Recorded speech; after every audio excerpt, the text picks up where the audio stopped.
Good morning to my Bachelor of Science in Business Administration Financial Management students under the methods of research, FM3C and FM3E. So we are already through with the discussion of the characteristics of research, introduction to research, man's major problems demand research, and we have learned that previously research came into light as a result of people finding answers to solutions and finding or seeking uh, answers to questions. And as a result, in the business research, the product of innovative research results to innovations in the methodologies, in marketing strategies, in the products that they produce, in good personal and human resource management, and the likes. However, there are different approaches when it comes to the methods of research, or when we choose what particular research are we going to write or research study. So there are two general main approaches. Number one is the basic approach, and then the number two is the applied approach. So when I say basic approach, so the basic approach is also called pure research, fundamental, and discovery research. So what do we mean by that? This is directed toward greater knowledge or understanding of the fundamental aspects of phenomena. So basically, when we say basic research, then it is an approach wherein we try to validate an existing theory. So when we say theory, these are particular information that has not been proven yet, although there are enough evidences, there are enough results, there are enough experimentations that can prove that something has already been researched by academicians, by researchers, by scholars. So this particular basic approach is usually adopted in academic institutions, specifically in a graduate or doctoral work. So in basic approach, we tend to look for references, tend to look for related literature wherein existing studies, again, existing studies, theories by other researchers, by other academicians, by other scholars, we validate them through our research study, and that is what we call basic approach. Okay, we contribute to the pool of knowledge by the development of educational theory. We add something from the existing theories. We oppose other research results. So those are some of the concept of basic approach. However, in the applied approach, it is a systematic inquiry involving practical application of science. So it is in contrast with the basic research previously or pure research, because in this particular part of approach, we tend to use knowledge, methods, and techniques. We use experimentation. We generate our own idea. We create our own idea, unlike the basic approach. So that is an applied approach. Okay? So to understand more about basic approach and applied approach, meron tayo dito. We have here the general difference. In the basic academic approach, it is sponsored by an agency committed to the general advancement of knowledge. So basically, academic institutions gaya ng school. However, in an applied or contract approach, it is sponsored by an agency with a vested interest in a result. So in basic academic approach here, it could be an academic requirement for students to generate idea out of existing theories, out of existing hypotheses. While in applied research, there is a need to create or innovate some ideas. So normally, in applied research, it has been done by companies or by businesses, wherein they look for the up-to-date or most appropriate marketing strategy, most innovative product for this particular time of the year or particular time of the season. So it is sponsored by an agency. You are being paid, you are being compensated. So that is one of the most basic difference between the two approaches. In the basic academic approach, results are the property of society and the research community, simply because, first and foremost, the idea came from existing research ideas and theories. So the results can be owned by the society and the research community, and the data that you will be gathering in a basic research, part and parcel of that came from the respondents, which are normally a part of the society, an aspect of the society, and in a research community. While in applied contract research, result became the property of the sponsor. Since you are being paid by the agency to come up with a marketing strategy, to survey about the feasibility of this particular product or particular service. Then after you have done the research, it will be a property of the sponsor. You are already paid, so uh, it will be bought, it will be a property of the agency, of the company wherein it sponsored your research. Okay.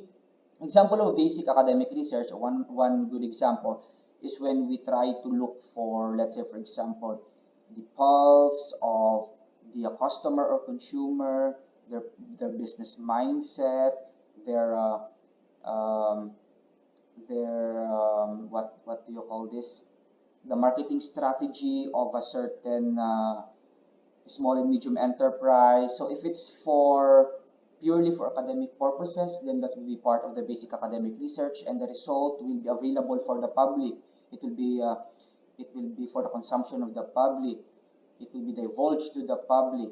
Okay, in applied contract research, then basically it is sponsored again by a particular agency, business, or a company.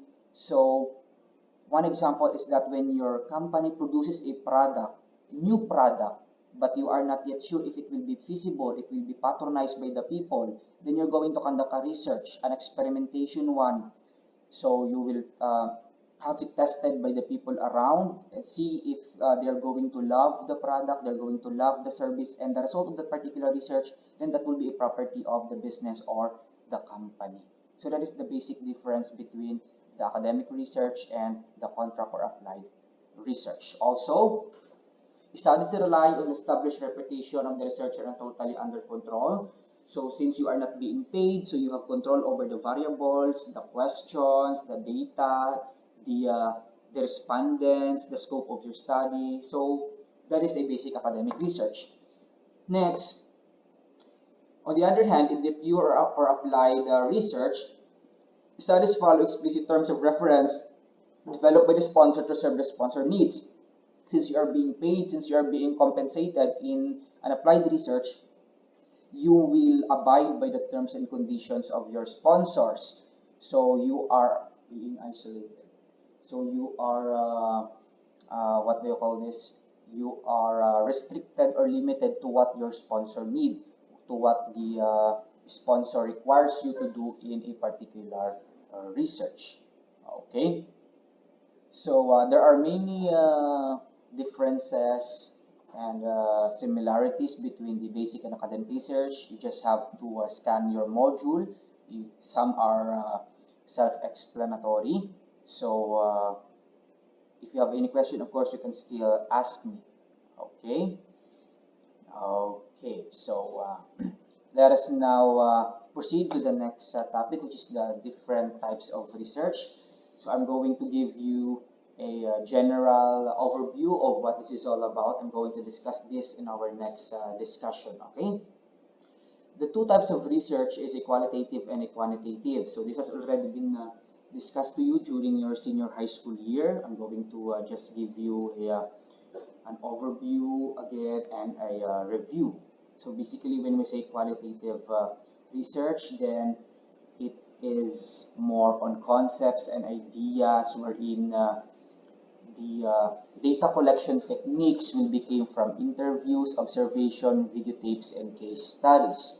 So one thing that sets qualitative apart from the quantitative research is that it employs non-statistical method of inquiry and analysis. So basically, it doesn't use or it does not usually use the computation, the statistical tool that we use in quantitative research, such as the use of analysis of variance, etc., chi-square, etc. So it does not necessarily mean that we don't deal with numbers. No, we also deal with numbers in qualitative research. However, However, the data that will be collected is usually came from the interviews, observation, which are in a narrative form, in a sentence form. So that is the main characteristic of a qualitative research. Also, the researcher, as far as the data collection and the source of data is concerned, in qualitative research, it is the primary instrument for data collection is the researcher itself.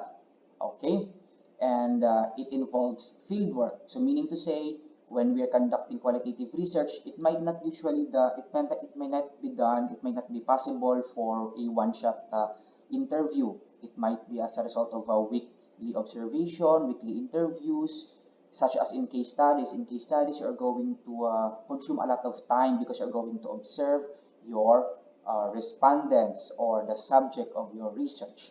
Okay, you have to go to the people, setting, site, institution in order to observe in natural setting. Unlike in qualitative research, quantitative research rather, we tend to utilize only survey. We ask them, and after that, the research is done. You're going to interpret the data in a numerical analysis. You are going to analyze it numerically. However, it is not possible in qualitative research.